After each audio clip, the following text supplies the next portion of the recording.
कृपा अवतरित हो तथा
नहीं है। तूने ग्रंथ पंथ मत पोथे, बने जो राम नाम बिन छोथे। राम नाम बिन वाद विचार, भारी भ्रम का करे प्रचार। राम नाम दीपक बिना, जन मन में अंधेर। रहे इससे मम मन, नाम सुमाला फेर। राम राम भज कर श्री राम, करिए नित्य उत्तम काम। जितने कर्तव्य कर्म कला, करिए राम राम कर जाप। करिए गमनागम के काल, राम जाप जो करता निहाल। सोते जगते सब दिन याम, जपिए राम राम अभिराम। जपते राम नाम महामाला, लगता नरक द्वार पे ताला। जपते राम राम जप पाठ, जलते कर्म बंध यथा काट। तांजब राम नाम की टूटे, भांडा भरा अभाग्य भय फूटे। मन कह राम नाम का ऐसा, चिंतामणि पारस मणि जैसा।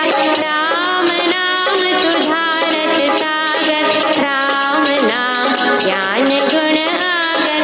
राम नाम श्री राम महाराज, भव सिंधु में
जो थे अधर्मी अधम हत्यारे, कपटी कुटिल कुकर्मी अनेक, तर गए राम नाम लेक, तर गए धृति धारणाहीन, धर्म कर्म में जन अति दीन, राम राम श्री राम जप जाप, हुए अतुल विमल अपाप, राम नाम मन मुख में बोले, राम नाम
शिवं मङ्गलं सत्यं शिवं मङ्गलं सत्यं शिवं मङ्गलं सत्यं शिवं मङ्गलम् वृद्धि आस्तिक भाव की शुभ मंगल संचार अभ्युदय सद धर्म का राम नाम विस्तार वृद्धि आस्तिक भाव की शुभ मंगल संचार अभ्युदय सद धर्म का राम नाम विस्तार।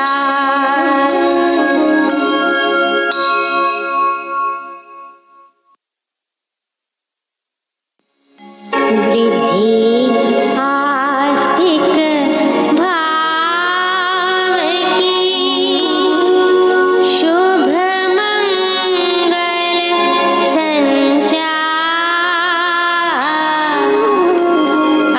अभ्युदय सद धर्म का राम नाम विस्तार वृद्धि आस्तिक भाव की शुभ मंगल संचार अभ्युदय सद धर्म का राम नाम विस्तार। पृष्ठ 133 श्लोक 31 पेज 133 श्लोक 31। जो श्रद्धालु जन निंदा ना करते हुए सदा इस मेरे मत के अनुसार चलते हैं, इस मेरे शिक्षण में निश्चय रखते हैं, वे भी कर्म बंधनों से मुक्त हो जाते हैं। श्रद्धा, भक्ति, विश्वास और सत्य में निष्ठा अंतरंग कर्म है। कर्म इंद्रियों द्वारा किए जाने वाले कर्म बहिरंग कर्म है, बाहर से भीतर प्रबल है। इसलिए श्रद्धा आदि भीतरी कर्म उत्तम कहे गए हैं और उन्हीं से बाहर के कर्म शुद्ध होते हैं। कर्म योग की निंदा ना करके जो जन श्री भगवान के कथन अनुसार कर्म करता है वह कर्म फल से मुक्ति लाभ कर लेता है। और जो जन मेरे इस मत की निंदा करते हुए इसके अनुसार नहीं चलते, उनको सब ज्ञानों में अति मूढ़, बुद्धिहीन और नष्ट हो गए ही तू जान। कर्म की निंदा करने वाले आलसी, निरुद्यमी, निराशवादियों का नाश ही तू समझ। उनको जान कि वे ज्ञान की तो बातें बनाते हैं परंतु है सर्व ज्ञान में अति मूर्ख। कर्म का करना सृष्टि नियम है। अपनी रक्षा करना प्राणी मात्र में स्वभाव से पाया जाता है।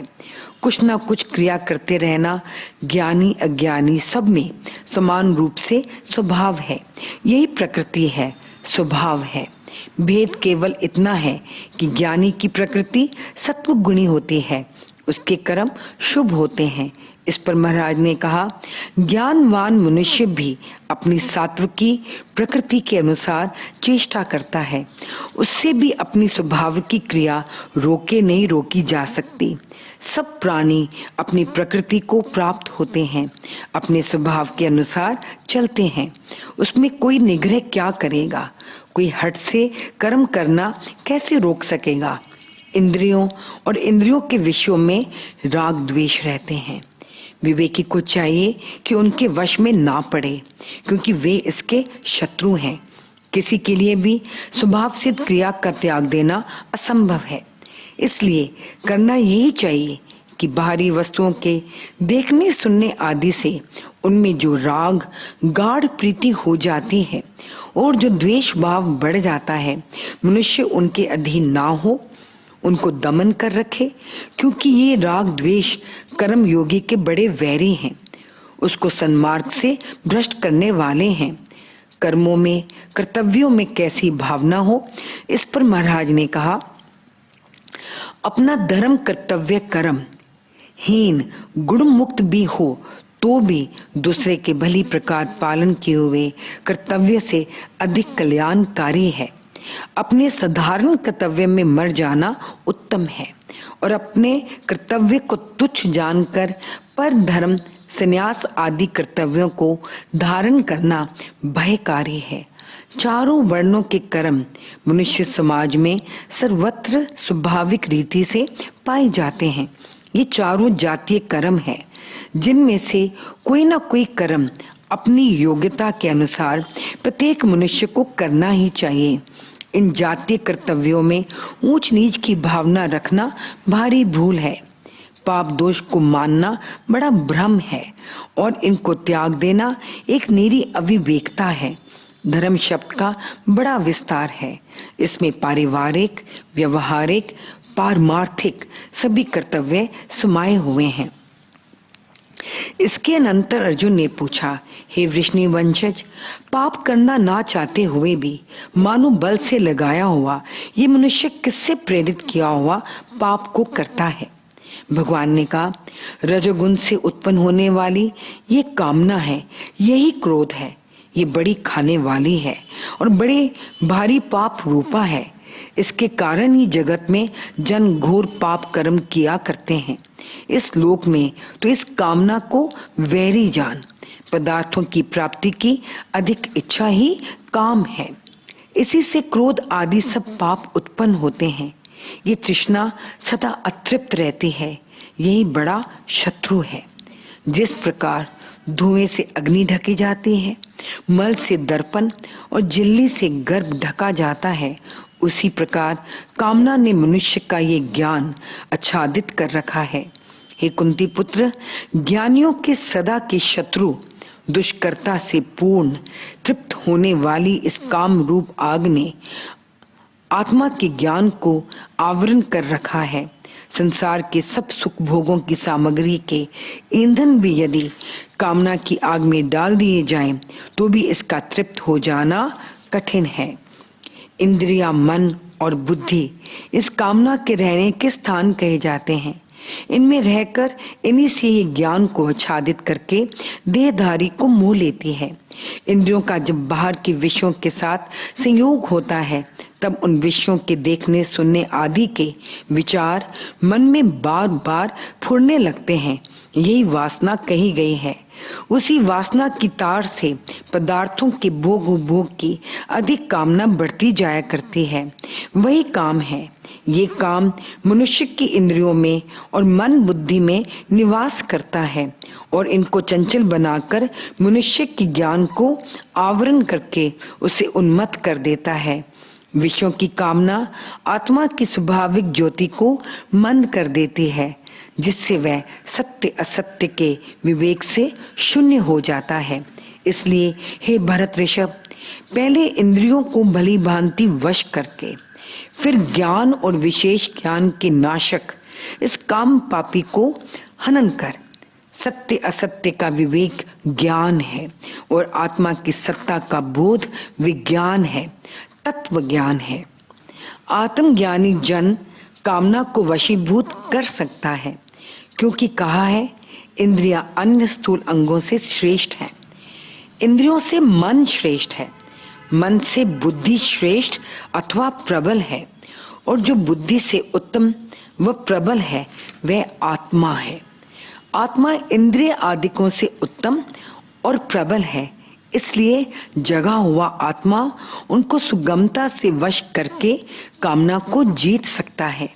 इस प्रकार हे वीर, अपने आत्मा को, निश्चेतन स्वरूप को बुद्धि से भी उत्तम और प्रबल समझकर अपने आत्मा से आत्मा को थाम करके कठिनता से जीते जाने वाले काम रूप शत्रु को तू हनन कर दे, तो अपने चैतन्य भाव से इसका नाश कर दे। ओम तत्सत। इस प्रकार श्रीमद् भगवद गीता रूप उपनिषद ब्रह्म विद्या अंतर्गत योग शास्त्र में श्री कृष्ण अर्जुन संवाद का कर्म योग नामक तीसरा अध्याय समाप्त हो। चौथा अध्याय। श्री भगवान ने कहा, हे अर्जुन, ये जो भक्ति में कर्म योग मैंने तुझे कहा है, ये कोई नवीन बात नहीं है। सूर्यवंशियों के प्रथम पुरुष विवस्वान को ये अविनाशी योग पहले मैंने कहा था। विवस्वान ने मनु को बताया, फिर मनु ने इक्ष्वाकु को कहा। इस प्रकार परंपरा से चला आया है। प्राय इसको राज ऋषि जन जानते थे। क्षत्रिय ऋषियों में कर्म समर्पण का योग पहले पाया जाता था। हे परम तप, ये योग दीर्घ काल के बीतने पर काल के बड़े हेर फेर से नष्ट हो गया था। वही ये पुरातन कर्म योग मैंने आज तुझे कहा है। तू मेरा भक्त है और सखा है। निश्चय से ये योग एक उत्तम रहस्य है। उत्तम रहस्य की बात भक्त और स्नेही मित्र को ही बतानी उचित होती है। सो मैं तुझको कहता हूँ कि कर्म योग एक उत्तम तत्व है और मोक्ष का सर्वोत्तम मार्ग है। आत्म कल्याण का ही बड़ा सरल पथ है। अर्जुन ने कहा, आपका जन्म तो इधर का है, अब हुआ है, और विवस्वान का जन्म बहुत पहले हुआ था। तब मैं ये कैसे जानूं कि ये योग आदि में आपने ही कहा था? श्री भगवान ने कहा, हे अर्जुन, मेरे और तेरे बहुत जन्म बीत चुके हैं। भेद केवल इतना है कि हे परम तप, मैं उनको जानता हूँ, तू नहीं जानता। मैं प्रबुद्ध और शुद्ध आत्मा होने से पूर्ण ज्ञान द्वारा उनको जान रहा हूँ और तुझको उनका ज्ञान नहीं है। यद्यपि मैं अजन्मा हूँ, अपरिवर्तनशील आत्मा हूँ और प्राणियों का ईश्वर होते हुए भी अपनी प्रकृति को अधिकार में करके सूक्ष्म प्रकृति को लेकर मैं अपनी आत्म शक्ति से, अपने संकल्प के बल से प्रकट होता हूँ। साधक आत्मा का आना प्रयोजन सिद्ध करने के लिए होता है और वह अपने संकल्प के बल से प्रकट हो जाया करता है। जब जब भी धर्म की ग्लानि होती है, धर्म मंद पड़ जाता है और अधर्म का बल बढ़ जाता है, तब मैं अपने आप को प्रकट करता हूँ।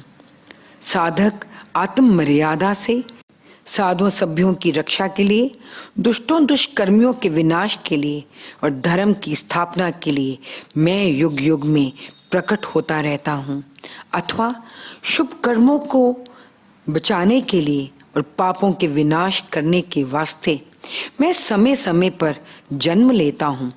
जब जनता में धर्म ना रहे, मर्यादा मिट जाए, सत्य तथा न्याय का नाश हो रहा हो, उस समय भले जनों तथा भलाई को बचाने के लिए, बुरों को तथा बुराई को दूर करने के लिए और सत्य को, मर्यादा को स्थापन करने के वास्ते मैं पुरुषोत्तम आया करता हूँ।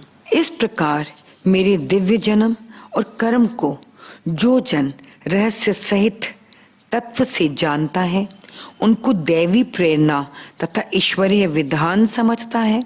हे अर्जुन, वह मनुष्य भी शरीर को त्याग कर फिर जन्म नहीं पाता और मुझको ही प्राप्त करता है। वह सत्संगी मुझ में ही समा जाता है। बहुत से वीतराग, भय और क्रोध से रहित, ज्ञान तथा तप से पवित्र बने हुए मुझ में लीन और मेरे आश्रित लोग मेरे भाव को, मेरे स्वरूप को प्राप्त हो चुके हैं। मनुष्य की वृत्तियों में राग प्रबल है, भय उससे प्रबलतर है और वैर भाव सबसे प्रबलतम है। ये तीनों दोष कर्मयोग और भक्ति भाव के बड़े भारी विरोधी हैं। इनको छोड़ने पर ही भक्त भगवान के स्वरूप में लीनता लाभ करता है। हे अर्जुन, जो लोग जिस प्रकार जिस विधि से मुझको प्राप्त होते हैं, मेरे पास आते हैं, उनको उसी प्रकार मैं ग्रहण कर लेता हूँ, क्योंकि सर्व प्रकार से मनुष्य मेरे ही बताए हुए मार्ग पर अनुसरण करते हैं। ज्ञान, तप, कर्म और भक्ति आदि मार्ग सब मेरे बताए हुए हैं, परंतु सब मार्गों का एक ही लक्ष्य परमात्मा के परम पद की प्राप्ति होना चाहिए। श्री राम। प्रभु प्रीत लगा के चले गए, प्रभु प्रीत लगा के चले गए, प्रभु प्रीत लगा के चले गए, प्रभु प्रीत लगा के, मैं प्रभु प्रीत लगा के चले गए, प्रभु प्रीत लगा के चले गए, प्रभु प्रीत लगा के चले गए, प्रभु प्रीत लगा के चले गए, मेरी नींद उड़ा के चले गए, मेरी नींद उड़ा के चले गए, मेरी नींद उड़ा के चले गए, मेरी नींद उड़ा के चले गए, मेरी नींद उड़ा के चले गए, मेरी नींद उड़ा के चले गए, मुझे रोती छोड़ चले गए, मुझे रोती छोड़ चले गए, मुझे रोती छोड़ चले गए, मुझे रोती छोड़ चले गए, मुझे अपनी बना के चले गए, मुझे अपनी बना के चले गए, मुझे अपनी बना के चले गए, मुझे अपनी बना के चले गए, प्रभु प्रीत लगा के चले गए, प्रभु प्रीत लगा के चले गए, प्रभु प्रीत लगा के चले गए, प्रभु प्रीत लगा के चले गए, मेरी नींद उड़ा के चले गए, मेरी नींद उड़ा के चले गए, मेरी नींद उड़ा के चले गए, मेरी नींद उड़ा के चले गए, मुझे रोती छोड़ चले गए, मुझे रोती छोड़ चले गए, मुझे रोती छोड़ चले गए, मुझे रोती छोड़ चले गए, मुझे रोती छोड़ चले गए, मुझे रोती छोड़ चले गए, मुझे रोती छोड़ चले गए, प्रभु प्रीत लगा के चले गए, प्रभु प्रीत लगा के चले गए, प्रभु प्रीत लगा के चले गए, प्रभु प्रीत लगा के चले गए, प्रभु प्रीत लगा के चले गए, प्रभु प्रीत लगा के चले गए, प्रभु प्रीत लगा के चले गए, प्रभु प्रीत लगा के प्रभु प्रीत लगा के चले गए, प्रभु प्रीत लगा के चले गए, प्रभु प्रीत लगा के चले गए, प्रभु प्रीत लगा के चले गए, प्रभु प्रीत लगा के चले गए, प्रभु प्रीत लगा के चले गए, प्रभु प्रीत लगा के चले गए, प्रभु प्रीत लगा के चले गए, मेरी नींद उड़ा के चले गए, मेरी नींद उड़ा के चले गए, मुझे रोती छोड़ चले